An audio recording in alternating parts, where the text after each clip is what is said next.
It's hard juggling cooking and life together. You want time back, but you're wasting it trying to do all the things. Hey y'all, I'm Ashley. I'm the hostess with the mostest who is ringing in the new Southern Belle. I'm your fairy godmother of maximizing your time and creating unforgettable memories. We edit out the mess of the overcomplicated dinner party, creating a sense of freedom in yourself to gather people around the table anchored by really good food. You'll quickly learn that easy and effortless are a thing you can have when entertaining at home. This isn't your grandmother's 1950s luncheon, y'all. I'm a firm believer that the kitchen and the table are the true heart of the home and that life and community are cultivated there. Sharing a meal together is how we can love people really well. So if you're looking to cultivate a community anchored by good food while living your best life, this is the podcast for you. Let's chat about with Sweet Pea Lifestyle.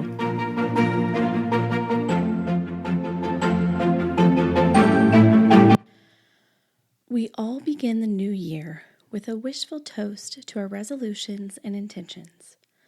But what if there was a way you could really change who you are and become the best version of yourself, living your life with purpose? Every action you take is a vote for the type of person you wish to become. James Clear said these words in one of my top 5 books, Atomic Habits. I'm recording this episode at the very end of December. Tomorrow is New Year's Eve. And I love starting a new year with a good swift kick in the pants read of Atomic Habits. It is, if you've never read it, please read it. It is so, so good. Reading this book reminds me that those little mundane tasks I have ahead of me aren't mundane at all. They're the baby steps that I choose to take action on every day, leading me closer and closer to my dream life. He also talks about how success is the product of daily habits, not once-in-a-lifetime transformations. Those rote daily habits that we think are little and don't make a difference, they make a huge difference. Recently, I was discussing morning routines with some friends, and they were shocked when they heard about my morning routine. This all started because I had purchased this beautiful handmade robe, and my friend was asking how I was enjoying my robe. I had to confess that I'd only worn it a couple of times and it hangs in my closet most days. Shocked to hear this, she asked, "Okay, then what is your morning routine? If you aren't wearing your robe and drinking your tea, what are you doing?" I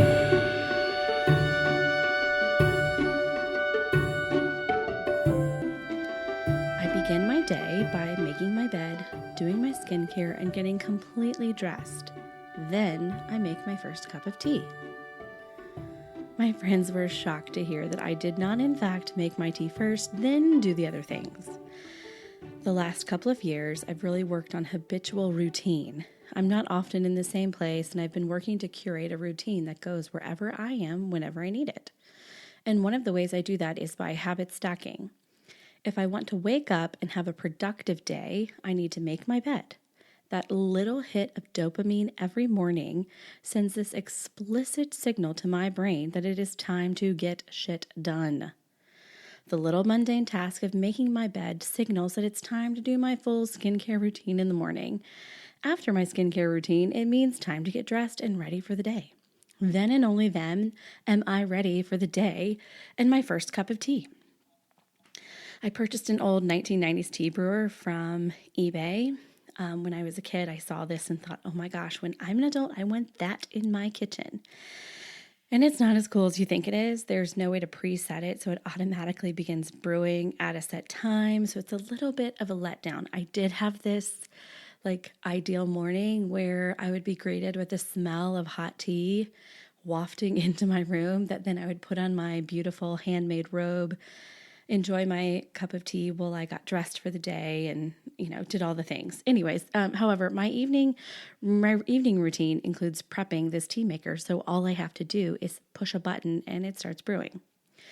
But that button does not get pushed until I am completely dressed. So while we're talking about habitual routine, I do have morning and evening habits and a whole habit stack that I do that's ended up being my routine.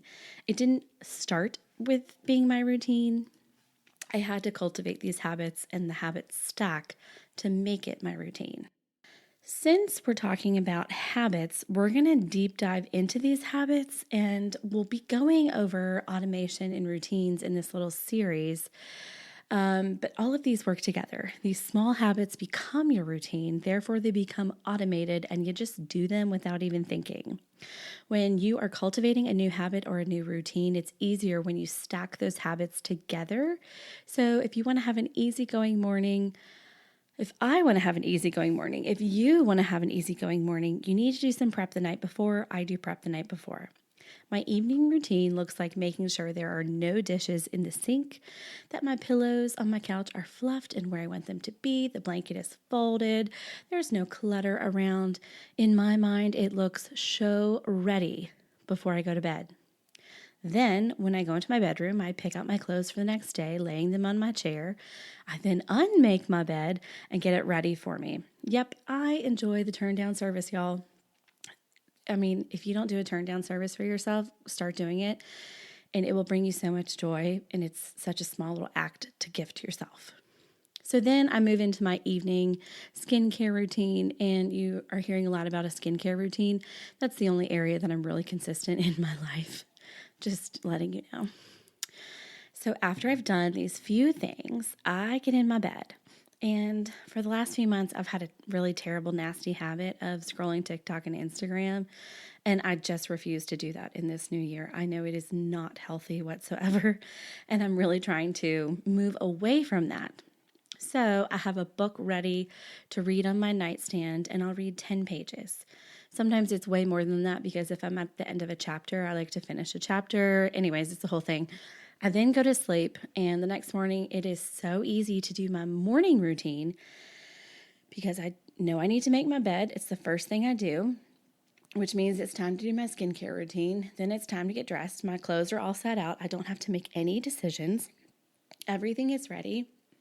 I check all those boxes, and I move into the kitchen where my tea is ready to be brewed. Woohoo! There's nothing looking me in the eyes saying, you've got to do me first. There's no chores, nothing that makes me feel like I have to interrupt my ideal morning routine to be productive. No dishes, no pillows out of order. It looks like the living area of a really cute boutique resort ready for the day. And before y'all think I'm perfect, I am not. Shocker. I don't eat breakfast. I've never been a breakfast eater. I usually just skip it. And what happens is I get my pot of tea, I go into my office, and I work and I work and I work. And I look up and it's 4 p.m. and I've had one pot of tea all day. And you might be thinking, well, Ash, you have a shit ton of weight to lose. You should just keep doing that. But it's actually a really terrible habit and it's super unhealthy. And I'm trying to break that habit, which I feel like is a whole other episode we should break down together on learning how to break habits. But right now we're talking about cultivating new habits. So let's take a real life example of habit and habit stacking. We're focusing on dinner time. Does dinner time seem chaotic for you or unorganized? Let's talk about some habits we can cultivate before, during, and after dinner that will make our lives a lot more dreamy. First, it is helpful that you have a meal planned or you know what you're making. Meal planning is something that comes before I grocery shop, which is an automated routine. You're going to hear those words a lot. Automations and routines are all part of this little series that we're going to be doing. When you are cultivating a new routine, habits, automation, and priorities all build on each other. We're going to break those down topic by topic, so stay tuned and make sure you're subscribed. I like to spend Sundays as a very sacred day, getting my home in order, reading, catching up on things I didn't get to do during the week. Most of those have nothing to do with work. It's usually the one day that I call my weekend. As a business owner, I work almost every day. I should say I work every day because even on Sundays I do peek at a few things. But I've really tried to, you've heard of Sunday scaries. I like to call them sacred Sundays because it's just a day that I can prep for the week ahead but not do anything too chore list. Like I don't vacuum or dust or clean my home. I do those throughout the week, but I do make sure that I am ready for the week ahead. So on Mondays, I go grocery shopping. I also prep the ingredients for the week. I wash all the produce, create meal kits and containers, and chop up vegetables ready to go for meals. I like to make a big tub of Toni's chopped salad, ready to eat for lunches. That link is in the show notes below. But I try to make it as simple as possible for myself and gift my future self ease, especially when it comes to dinner time. Even as a single person, it's still chaos. Most nights I'm like, what am I eating for dinner? It's 7:30, 8 o'clock, and I need to go to bed soon. Shameless plug, inside the Hey Ashley membership collective, you get monthly meal plans with shopping lists, how to prep your ingredients, and create meal kits. Doors to Hey Ashley membership collective open at the end of February, but listen to the end of this episode to see how you can get a free month. So when it comes to dinner time and the habit plus habit stack, it looks a lot like this. I have chicken and broccoli in a container ready to be roasted. I put that on a sheet pan, season and dress it like I need to, and put it in the oven. Instead of just tossing the container in the sink, I go ahead and wash it, dry it, and put it away. It's like it never existed, y'all. I do this each time I have a bit of free time in the kitchen. Which I know is an oxymoron. That's such a joke to say you have free time in the kitchen, especially if you have a family. But it really does help this single girl enjoy dinner time at home alone a lot more. If I don't do this and I come in from eating at the table to a sink full of dishes, it makes me not want to wash them, just leave them there and deal with them the next day, which completely throws off my ideal morning routine. Are you seeing where we're going with all of this? So I clean as I go consistently and completely. That completely part is drying and putting it away. I don't have a dishwasher, so I don't like dishes sitting on my counter. So I like to dry them and put them away to keep my counter clean. Because of the wind down routine in the evening, it's the one last thing on my to-do list. So the habit stack is this. I prep my meals, put them in the oven, clean as I go, eat my meal. Clean up from dinner, my kitchen is spotless, and I can enjoy the rest of my evening, or I can start my evening wind down routine. Those little habits and stacked habits that I've done in the span of 45 minutes are a gift to my future self, which is kind of the point, y'all. After dinner, remember, as many dishes that I can do while my meal is cooking, the better. If there are little tasks I can do, like wiping my counters down or reorganizing a bin or two, I'll do that. I try my hardest to use my time really, really well. I'll wash, dry, and put away the dishes that I've used to eat, put away any leftovers, wipe my counters and sink down, prep the tea maker, turn out the light, and move into my living area. The living area wind down stack is this. Fluff my pillows and fold the blanket. Pick up any clutter that is lying around and deal with it. It takes all of 3 minutes total because I live my life with the don't put it down, put it away mantra. So rarely my home is out of order, and I'm laughing as I say that because I've just spent the last few days post-Christmas getting my home back in order. I was out of my apartment for over a month, and I would come and go, which means PR packages galore, Christmas wrap and stuff everywhere, and piles of things I had tossed to the side, thinking I'll deal with this next time I'm here. And I did not, in fact, deal with it, so it was a big mess. Anyways, once my living room is resort ready, I'll move into my bedroom and start my bedroom routine. I'm using names for these routines like I have them written down somewhere, and I certainly do not. I do now that I'm writing this podcast script, but I don't have a chore board where I can give myself a gold star with each completed task. These routines have been curated over time, working for me. While it's fun reading or seeing someone else's routine on social media, you are you. Your routine will probably be a lot different than mine. One way to figure out your routine is to write down everything you can dream of doing before you sleep. Then cull that list down to the realistic action items. After you've done this routine for a while, you can start adding a few in, stacking those habits on top of each other. But let's not rush anything. Forming habits takes time. Life happens, and my routine happens maybe 5 nights out of 7, and that's on a really good week. If you're looking for a few ideas of easy habits to begin cultivating, try 1 or 2 of these. Pick out your outfits for the week. Hang them on hangers with the jewelry attached to a bag. This will save you so much decision-making fatigue and really help you start your day with a productive hit. Make your bed. If you hear one thing from this podcast, start by making your bed as soon as you wake up. It's a simple task that doesn't take long. It makes a huge impact on your day.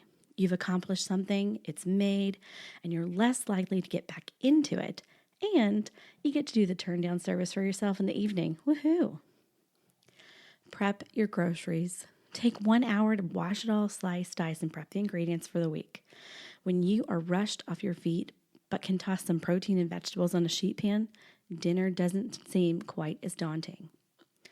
Close your kitchen for the night. Clear a few things off the counter, prep your coffee maker, and tidy any clutter you see. That way, your kitchen greets you in the morning with a happy heart instead of a groan. Don't put it down, put it away. Raise your hand if you make piles of things that go certain places, but those items pile up and then it seems like a huge task to actually put it all away. So you continue to stare at it and plop things on top of the pile. Try putting it away the first time. Take the 2 minutes to walk to that thing's home and put it away. Years ago, I begrudged most homekeeping tasks, thinking that they took forever to do. Once I started timing myself and seeing that the longest task of folding my laundry took 10 minutes, it's a little more motivating that it's not hours of work ahead of me. And believe me, the privilege of being single without kids is not lost on me.